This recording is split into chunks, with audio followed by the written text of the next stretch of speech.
Well, hi everyone. My name is Steve Bisson. I host a podcast by the name of Resilience Development in Action on the Psycraft Network. And I was on Gordon's show on episode 262. The podcast was called Finding Your Way Through Therapy then. Now it's called Resilience Development in Action. I was on the episode 382 to talk about this niching. And being a podcaster, being a therapist, has brought me a lot of different experiences. And being on Gordon's podcast, not once, but twice, has been such a blessing. You've also seen me on the YouTube lives that we've done. So go see those if you haven't seen those. But, what I really believe in is that, 400 episodes, I've done about half of that.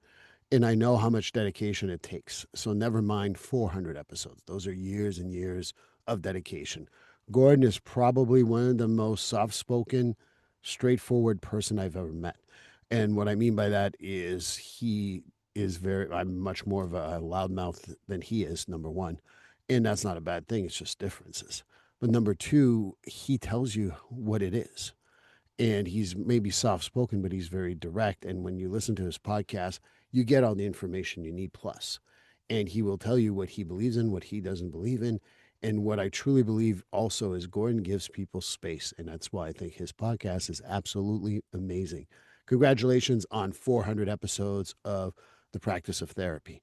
Now, if I had one um, message and one thing I would like to share with all of you that Gordon really brought to me, but also I think everyone should know about if they ever do podcasting or whatever they decide to do, private practice, group practice, is, knowing what you bring to the table. I think that what happens is we tend to forget, we think about all these little details that needs to be done, but we forget what we bring to the table, which is enthusiasm, what we like, what we love. And I think that that's what Gordon has always reminded me is that I bring a different point of view than him, like I said. But at the same time, he really always respected that. And I think that my enthusiasm and his demeanor has just been a great combo. And that's what I would say to bring to any private practice, group practice, or podcast you want to start. I think this is a great advice for everyone to follow, even if you don't do any of those things in your life. Always remember that you know what you bring to the table. So that's great. Gordon, congratulations, buddy. I know we talked a lot before. We're going to continue talking in the future, but wanted to say congratulations and good luck for the next, 400 episodes, maybe, Gordon? I don't know.